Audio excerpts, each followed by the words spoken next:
मिट्टी, ज्यादातर लोग इसे बस धूल ही समझते हैं, है ना? लेकिन ये सिर्फ धूल नहीं है। ये तो एक जीती जागती बहुत ही कॉम्प्लेक्स प्रणाली है। पर जरा सोचिए, क्या हो अगर यही सिस्टम फेल हो जाए? आज हम इसी गुत्थी को सुलझाएंगे कि जब जमीन ही खुद एक प्रॉब्लम बन जाए तो उसे ठीक कैसे किया जाता है। और ये कोई छोटा मोटा सवाल नहीं है। ये वो सवाल है जिससे दुनिया भर के किसान रोज दो चार होते हैं। और इसका जवाब, अरे इसका जवाब तो सीधा इस बात से जुड़ा है कि हमारी प्लेट में खाना कैसे पहुंचता है। और इससे भी बड़ी बात कि क्या आने वाले समय में हम इतनी बड़ी आबादी का पेट भर भी पाएंगे या नहीं। तो सबसे पहली और सबसे जरूरी बात जो हमें समझनी है वो ये है कि मिट्टी की समस्याओं का कोई जादू की छड़ी वाला इलाज नहीं होता। देखिए, जिस तरह इन दिक्कतों को पैदा होने में सालों साल लग जाते हैं, ठीक उसी तरह इन्हें सुधारने के लिए भी सब्र, मेहनत और सबसे बढ़कर सही जानकारी की जरूरत होती है। तो चलिए सबसे पहले मिलते हैं मिट्टी के उन सबसे बड़े दुश्मनों से, मतलब उन खास तरह की मिट्टियों से जो दुनिया भर में किसानों और जमीन की देखभाल करने वालों के लिए सिरदर्द बनी हुई हैं। अब देखिए, जब हम कहते हैं कि मिट्टी में समस्या है, तो इसका असल मतलब क्या है? सीधा सा मतलब है मिट्टी की केमिस्ट्री बिगड़ गई है, एक केमिकल इम्बैलेंस हो गया है, और ये इम्बैलेंस पौधों की जिंदगी पर सीधा असर डालता है। उनकी ग्रोथ रुक जाती है, या कभी-कभी तो बेचारे पौधे मर भी जाते हैं। तो इन समस्याओं के समझिए दो मुख्य विलन हैं। एक तरफ है नमक से भरी मिट्टी। ये इतनी ज्यादा नमकीन होती है कि पौधों के जड़ों से पानी ही खींच लेती है, मतलब पौधे को एक तरह से प्यासा मार देती है। और दूसरी तरफ है अम्लीय यानी एसिडिक मिट्टी। ये तो मानो जहर उगलती है और पौधों के लिए जो जरूरी खाना होता है ना, उस पे ताला लगा देती है। ठीक है, तो चलिए पहले विलन से निपटते हैं, यानी वो मिट्टी जो नमक और क्षार से भरी पड़ी है। आखिर इसका इलाज क्या है? अब देखिए, इससे पहले कि हम किसी महंगे केमिकल ट्रीटमेंट के बारे में सोचें, सबसे पहला और सबसे स्मार्ट तरीका पता है क्या है? वो है कुदरत के साथ मिलकर काम करना। मतलब ऐसी फसलें चुनना जो इन मुश्किल हालात में भी सीना तान कर खड़ी रह सकें। यह है असली स्मार्ट फार्मिंग। और ये बात बड़ी दिलचस्प है कि हर पौधा एक जैसा नहीं होता।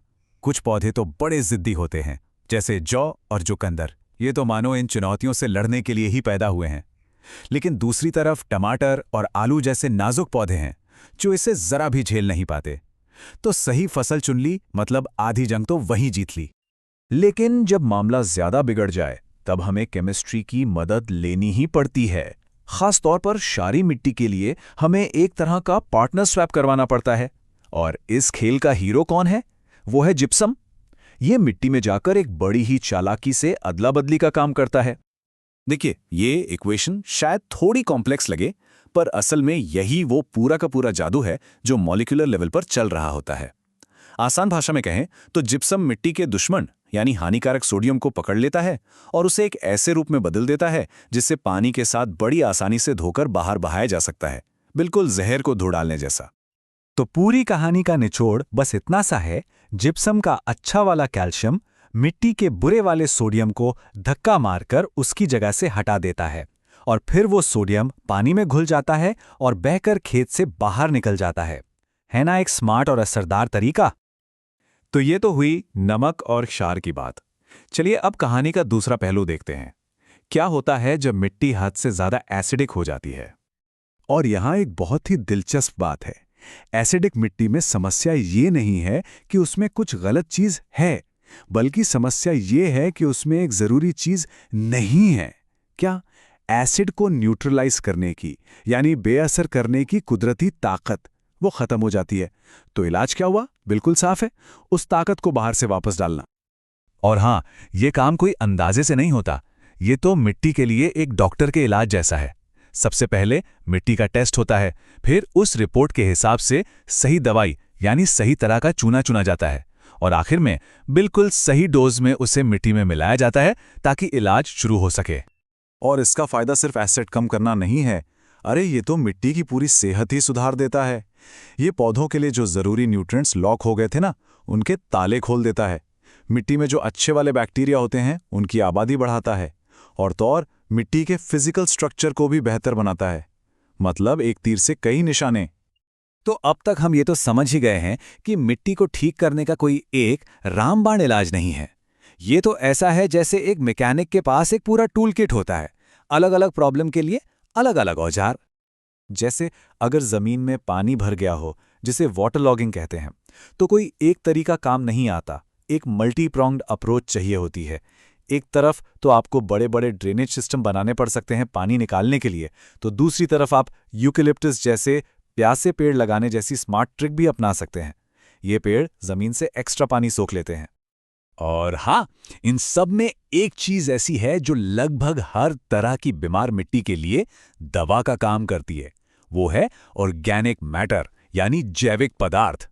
मिट्टी चाहे नमकीन हो या एसिडिक, उसमें गोबर की खाद या हरी खाद डालना मानो उसमें एक नई जान फूंक देना है। ये मिट्टी को सांस लेने लायक बनाता है और जो केमिकल इलाज हम कर रहे हैं ना, उससे भी ज्यादा असरदार बना देता है। तो आखिर में पूरी तस्वीर क्या बनती है? तस्वीर ये है कि एक कामयाब स्ट्रैटेजी के लिए हमें 3 मोर्चों पर एक साथ लड़ना पड़ता है। पहला, मैकेनिकल यानी जुताई और ड्रेनेज जैसे तरीके। दूसरा, केमिकल जिसमें जिप्सम और चूना आते हैं। और तीसरा, बायोलॉजिकल यानी खाद और सही फसलों का चुनाव। जब ये तीनों ताकतें एक साथ मिलती हैं, तभी जमीन पर असली बदलाव दिखता है। और ये कोशिशें कितनी बड़ी हो सकती हैं, इसका अंदाजा लगाइए। एक एसिडिक खेत को ठीक करने के लिए 1 हेक्टेयर जमीन में 15 टन, जी हां 15 टन तक चूना डालना पड़ सकता है। ये कोई छोटा मोटा काम नहीं है, ये तो जमीन को बचाने के लिए छेड़ा गया एक बहुत बड़ा अभियान है। तो सवाल फिर वही है, हमारी जमीन का, हमारी धरती का भविष्य आखिर किस चीज पर टिका है? शायद इसका जवाब किसी एक मशीन या केमिकल में नहीं है। जवाब हमारी सोच में है। मिट्टी को सिर्फ एक चीज समझने की बजाय अगर हम उसे एक जीता जागता पार्टनर माने, एक ऐसा साथी जिसकी हमें लगातार देखभाल करनी है, तो शायद बात बन जाए। क्योंकि इसी लगातार देखभाल पर हमारा और हमारी आने वाली नस्लों का भविष्य टिका है।